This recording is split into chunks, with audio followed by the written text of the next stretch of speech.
Sir Duncan o Alto é um dos personagens mais amados aí pelos fãs das Crônicas de Gelo e Fogo, e ele aparece lá no livro de contos O Cavaleiro dos Sete Reinos.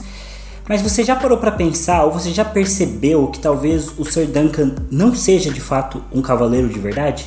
É sobre essa teoria que eu vou falar hoje, então vem comigo. Olá amigos, sejam muito bem-vindos a mais um vídeo do Cala a Boca Thiago. Eu sou o Thiago e hoje a gente vai falar sobre o Cavaleiro dos Sete Reinos, o spin-off aí das Crônicas de Gelo e Fogo mais amado, sim, mais amado que Fogo e Sangue, e que também deve se tornar aí uma série adaptada pela HBO Max. Vai, avião, passa. Passa. E eu já vou logo avisando que esse vídeo aqui vai ter spoilers do primeiro conto do Cavaleiro dos Sete Reinos. Só o primeiro conto, que é o Cavaleiro Andante. Dos outros dois eu vou dar um breve resumo da sinopse deles, mas eu não vou trazer spoilers. Porém eu também vou trazer spoilers do futuro do Sir Duncan, né? Que acontece depois dos contos. Então é que basicamente é algo que tá ali no cânone das Crônicas de Gelo e Fogo, né? Então só pra vocês ficarem avisados. O livro Cavaleiro dos Sete Reinos, ele foi publicado aqui no Brasil só em 2014 pela editora Leia, que tinha os direitos aí, né, da obra do George R. R. Martin. E posteriormente ele foi publicado de novo pela editora Suma das Letras, nessa edição aqui. Que não dá pra ver direito, mas é uma edição que eu já mostrei em outros vídeos, supostamente ilustrada, mas que de ilustrada não tem quase nada. Enfim, que traz aí reunido esses três contos num livro só. Porém, os contos foram publicados em momentos diferentes, sendo o primeiro em 98, o segundo em 2003 e o terceiro só em 2010. O que é bem interessante, já que cada um dos contos foi escrito num momento diferente do George R. R. Martin, né, do contexto de George R. R. Martin escrevendo as crônicas, né? Então os livros têm pequenas correlações com o período histórico dos livros das crônicas, apesar de tudo se passar 100 anos antes. Então é interessante de ver como o George R. R. Martin deixa alguns detalhes, né, do que ele está escrevendo na obra principal dentro dos contos de Dunk and Egg. Inclusive, Cavaleiro dos Sete Reinos é o título aqui no Brasil e o título em inglês é Dunk and Egg. Bom, rapidamente como sinopse de cada conto para a gente se situar antes de eu explicar a minha teoria. A primeira delas é o Cavaleiro Andante, que é o primeiro conto deles. Ele narra a história do Dunk, que é, né, um cavaleiro andante recém-nomeado. Então era escudeiro de um homem chamado Sir Arlan de Centabor, que acabou de falecer. E o Dunk pega ali os objetos que, né, o Sir Arlan, que já era um cavaleiro andante, deixou, e resolve ir lá pro torneio de Valfreixo, que ia acontecer na região próxima onde ele estava, justamente para ele poder começar basicamente a jornada dele finalmente como um cavaleiro efetivado, por assim dizer. No caminho, quando ele está indo para Valfreixo, ele acaba encontrando um menino de cabelo raspado chamado Egg, que acaba acompanhando ele ali de forma secreta, e ele se estranha no começo, mas pelo menino ser bastante ousado, o Dunk resolve chamar ele para ser seu escudeiro, e assim eles começam a fazer algumas pequenas operações ali em Valfreixo, como vender os equipamentos do Dunk e tentar se inscrever no torneio. Inicialmente as coisas vão dando certo, e é muito legal de ver como que o George R. R. Martin descreve esses pequenos momentos cotidianos ali do universo de Westeros, sem se tratar dos grandes reis e tudo mais, das grandes casas. Por exemplo, o Dunk tentando vender ali o cavalo do Sir Alan por um preço bom, né, tentando ali fazer um escambo para fazer as coisas darem certo, ao mesmo tempo que vê, né, como que a plebe via o acontecimento dos torneios, já que o Dunk né, tá ali mais no grau mais baixo ali das pessoas. Então isso é bem interessante, mais baixo socialmente, né, porque ele é alto pra caramba. Bom, porém tudo dá errado quando o Dunk acaba agredindo, mais ou menos sem querer, um príncipe Targaryen, que ainda estava no Trono de Ferro nessa época, e acaba sendo preso e vai ser punido com a perca da mão, porque seria o crime por agredir um príncipe. E aí, para não sofrer essa punição, já que ele depende da mão dele para ser um cavaleiro, ele acaba pedindo um julgamento, que acaba eventualmente se tornando um julgamento por combate de 7, né? Então, seja 7 cavaleiros de cada lado vão se combater num duelo para poder ver quem sai vitorioso e sai com a verdade daquela situação. Enfim, tem vários acontecimentos a partir daí, né? Mas essa é a sinopse do primeiro conto. Já no segundo conto, A Espada Juramentada, a gente vê de novo um pouco dessas situações menores e mais centralizadas, mais concentradas nas pequenas casas ali de Westeros, quando o Dunk e o Egg estão caminhando pela campina, e o Dunk jurou lealdade à espada dele para um pequeno senhor que é o Eustace Osgrey, né? Que tem ali uma pequena porção de terras na campina e que tá com um problema muito grande com uma outra lady ali da região, que é a Rohanne Weber, que acabou reprisando um rio que era importante ali para pro pouso veloz, né, que é onde fica o Sir Osprey. Então o Dunk acaba se envolvendo nesse micro conflito político entre esses dois lords, né, e tenta ali resolver a situação. E mais uma vez, assim, eu já recomendei outras vezes para se ler o Cavaleiro dos Sete Reinos, especialmente alguém que já assistiu Game of Thrones, mas tem medo de começar os livros. O Cavaleiro dos Sete Reinos é sensacional, porque é muito legal de ver essa coisa mais minuciosa das Crônicas de Gelo e Fogo, dos pequenos senhores desse universo que o George R. R. Martin criou. E esse segundo conto eu acho que é o meu favorito, e é o que mais demonstra isso, né? Essa coisa das pequenas batalhas, os pequenos conflitos por terra, isso é muito legal. Já no terceiro conto, o Cavaleiro Misterioso, a gente vê o Dunk e o Egg dessa vez fazendo uma expedição até o norte, onde eles pretendem jurar a espada pro Lord Stark, que está tentando ali conter uma rebelião Greyjoy. No meio do caminho, eles encontram uma comitiva de lords que está indo para um casamento, e ali um cavaleiro bastante misterioso chamado John, o violinista, convida o Dunk para ir também para esse casamento e fazer parte lá do evento, já que vai ter um torneio e um monte de comemorações. E nisso eles descobrem que o vencedor do torneio deve ganhar um ovo de dragão, que é um prêmio bem grande para um evento desse tipo. Então, curiosos eles vão, mas percebendo que tem alguma coisa estranha rolando, tanto com esse cavaleiro misterioso quanto com outras pessoas ali no casamento. E é bem interessante porque esse conto fala diretamente, tanto o Espada Juramentada quanto esse conto falam diretamente dos reflexos que as rebeliões Blackfyre tiveram ali em Westeros e nas feridas que elas deixaram ali, tanto na política quanto na sociedade Westerosi mesmo. Então é bem interessante de ler também. Bom, depois dos 3 contos que o George R. R. Martin prometeu que vai lançar mais, a gente sabe que tiveram outras aventuras, mas eventualmente o Egg e o Dunk continuaram juntos como cavaleiro e escudeiro, até o momento lá em 233 em que o Egg é nomeado pelo Grande Conselho como Aegon o V, né, se tornando rei de Westeros aí por um bom tempo, e nomeando também o Sir Duncan como o senhor comandante da Guarda Real, né. Eles permaneceram amigos e permaneceram próximos até o fim da vida, que aconteceu na tragédia de Solar Estival, que eu fiz um vídeo aqui, inclusive o último vídeo do canal foi sobre isso, falando sobre como essa tragédia mexeu aí na dinastia Targaryen. E ela aconteceu também numa tentativa ali do Aegon de resolver seus problemas, tentando trazer os dragões à vida, né? Ou seja, talvez até um evento que esteja meio conectado com o terceiro conto ali, o Cavaleiro Misterioso. Então, enfim, eles permaneceram juntos durante toda a vida e o Sir Duncan entrou aí para a história como um dos maiores cavaleiros de Westeros, já que ele foi um ótimo senhor comandante, ele ajudou a acabar com 2 rebeliões Blackfyres e foi um personagem bem emblemático aí da história de Westeros, especialmente por ter ascendido, né, do baixo nascimento até um dos postos mais importantes aí da política de Porto Real. Outra curiosidade também que dá para mencionar aqui é que a gente tem basicamente confirmado, né, que a Brienne de Tarth, tão querida por nós fãs de Game of Thrones e das crônicas, provavelmente descende aí do Sir Duncan, inclusive os dois têm essa característica de serem cavaleiros andantes e de serem muito altos, e tem um episódio dedicado para ela na 8ª temporada de Game of Thrones, que não é grande coisa, mas se chama, né, a Cavaleira dos Sete Reinos, ou o Cavaleiro dos Sete Reinos. Eu acho que é a Cavaleira dos Sete Reinos, mas eu acho que em inglês acaba não tendo essa conjugação, né, mas na qual ela é nomeada Cavaleira pelo Jaime, né, justamente em referência ao Sir Duncan. Eles até falam dele ali naquele momento do episódio. Então, isso é uma característica bem interessante também. Bom, e agora voltando para minha teoria, na qual eu preciso explicar um pouco os acontecimentos lá do primeiro conto do Cavaleiro dos Sete Reinos, que é o Cavaleiro Andante. A gente sabe que o Dunk resolve se inscrever no torneio de Valfreixo, já que ele quer ascender ali como cavaleiro, ganhar notoriedade, os prêmios, etc. E ele tem ali o Egg como escudeiro dele.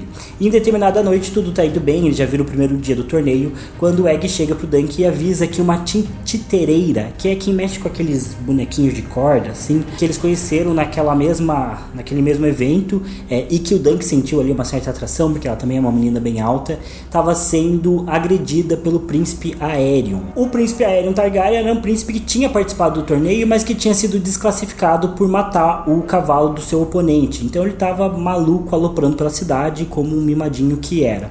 O Dunk chega lá, vê aquela situação, se irrita muito, e como o Dunk cresceu na Baixada das Pulgas e ele é maluco da cabeça, ele vai lá e soca na porrada o príncipe Aerion.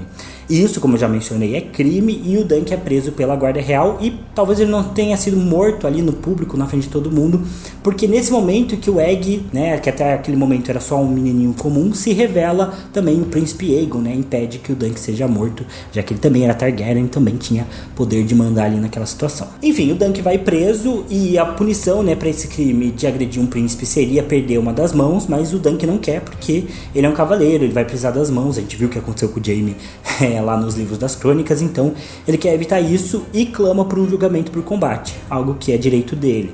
Porém, o príncipe Aerion diz que deve ser um julgamento por combate de 7, já que o pai do Egg, o príncipe Daeron, também diz que o Dunk sequestrou o filho dele, né? Porque ele acha muito estranha aquela relação dos dois. Então, por serem dois príncipes, né, acusando o Dunk, acaba que ele teria que ser julgado, né, não num julgamento por combate individual, e sim por 7 cavaleiros. E como funciona o julgamento por 7, que na verdade foi até uma artimanha ali do príncipe Aerion para tentar realmente punir e fazer com que o Dunk perdesse automaticamente.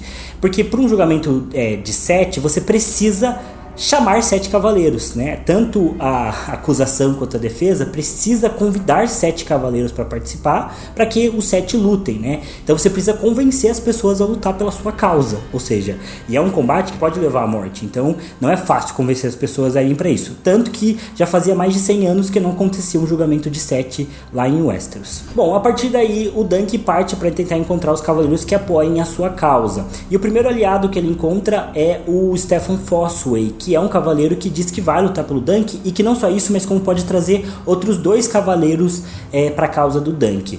E junto com o Steffon também tem o primo que é escudeiro dele, que é o Raymond Fossway, que também quer ajudar o Dunk e também vai procurar pessoas para apoiar ele. O Egg, né, também diz que vai usar sua influência como príncipe para trazer cavaleiros que também apoiem ali e possam lutar pelo Dunk. Logo depois, o escudeiro Raymond Fossway volta já com 2 aliados pro Dunk, o Sir Humphrey Harding e Humphrey... Olha, o George R. Martin, ele me odeia.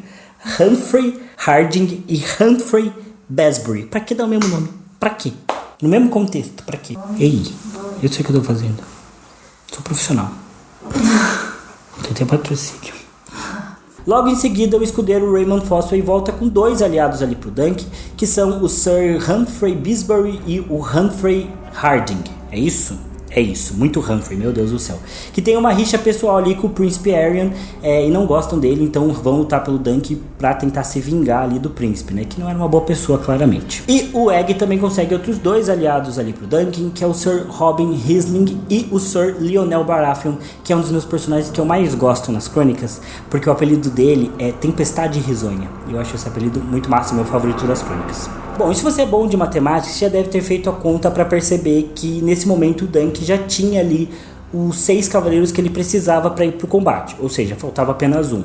Porém, é nesse momento que o Sir Steffon Fossway chega para o Dunk e diz que ele não vai mais poder lutar pelo Dunk porque ele vai participar do julgamento, só que do outro lado, já que os Targaryen conseguiram convencer ele a virar a casaca e trair o Dunk na maior cara de pau, e ele vai. E é nesse momento, isso é muito importante, que o primo dele, o Raymond Fossway, fica furioso com a trairagem do primo e pede pro Sir Duncan nomear ele cavaleiro para que ele possa participar do julgamento também, já que só cavaleiros podem lutar, né, no julgamento por combate. E aqui que tá o pulo do gato. Mesmo faltando pouquíssimo tempo pro Dunk conseguir os 7 cavaleiros, né, eles estavam prestes a entrar no combate já, e mesmo com a vida dele em jogo, ele hesita e aparentemente ele não quer nomear ali o Raymond cavaleiro, né, ele basicamente se recusa a fazer isso, tanto que o Sir Lyonel Baratheon percebe essa hesitação e ele mesmo puxa a espada e nomeia o Raymond Fossway um cavaleiro para que ele possa participar do julgamento também. A partir daí o Dunk apela pela plateia, né, para ver se alguém poderia lutar por ele, já que ele está desesperado, até que o príncipe Baelor, né, que era o herdeiro do trono nesse momento, e o melhor dos príncipes Targaryen ali, resolve que ele também vai lutar pelo Dunk e participa do julgamento também. E daí tem lá a batalha, enfim, o resto quem leu já sabe. Porém, isso é muito curioso, porque quando a história começa e o Dunk chega em Val Freixo, ele vai se inscrever para o torneio, ele tem um impeditivo nesse momento. Quem está fazendo as inscrições se recusa a colocar o Dunk como participante porque ele não tem como comprovar que de fato o Dunk era um cavaleiro. Ele só consegue entrar no torneio porque justamente o príncipe Baelor aparece e basicamente faz ali o papel de fiador do Dunk e diz que atesta que ele é cavaleiro mesmo, que ele pode participar sim do torneio. Porém, nesse momento o príncipe Baelor nem conhecia o Dunk, ele faz isso porque ele é uma pessoa de bom coração, sabe? É uma dessas raras pessoas em Westeros de bom coração e ele quer ajudar mesmo. Ou seja, esses 2 momentos para mim somados são um claro indicativo que o George R. R. Martin coloca na história, mostrando que provavelmente o Dunk nunca foi nomeado cavaleiro. E isso é um grande plot twist. Eu particularmente não sei se essa teoria é uma teoria que outras pessoas já comentaram. Particularmente eu nunca vi nada sobre ela. Eu nem lembro quando que eu pensei nela, mas já faz algum tempo. Mas eu acho que faz muito sentido porque quando a história começa, o Sr. Arlan de Centabor acabou de morrer, né? E a gente não vê esse momento dele nomeando o Dunk um cavaleiro. Sem contar que, aparentemente, ele morreu de doença. Então, a gente também não tem como saber se teve tempo ali pro Sr. Arlan ver que estava morrendo e aí resolve nomear o Dunk um cavaleiro numa rápida cerimônia ou algo do tipo. Provavelmente o que aconteceu foi que o Sr. Arlan simplesmente morreu, né? E o Dunk viu que ele estava morto e viu que ele tinha duas opções. Ou ele voltava para uma vida extremamente comum e muito mais difícil, porque ser cavaleiro andante já era difícil. Agora você ser só um camponês qualquer com uma espada seria ainda muito pior, né? Ser só a plebe com uma espada seria realmente bastante difícil, né? A gente vê vários personagens que são assim nas Crônicas de Gelo e Fogo. A gente vê como a realidade deles é muito dura, né? E teria que começar a vida dele do zero. Ou ele continua seguindo nesse caminho que deu propósito para ele, que é essa ideia de ser cavaleiro, e fala para todo mundo que ele foi nomeado pelo Sr. Arlan, já que provavelmente é isso que ele faria, né? Provavelmente eles tinham essa sensação de que se tivesse tido oportunidade, o Sr. Arlan teria nomeado ele cavaleiro. E a partir daí o Dunk, né, tenta viver com isso, já que o Dunk também tem o que é preciso para ser um cavaleiro. Ele é um bom espadachim, ele é um bom guerreiro, ele tem uma nobreza dentro dele, ele quer fazer as coisas que são certas, né? Ele quer proteger os indefesos. Então ele tem vários aspectos do cavaleirismo e ele quer seguir esse caminho, sabe? Ele tem esse sonho, ele quer melhorar de vida, por isso que ele vai pro torneio de Valfreixo. Então tudo isso se conecta.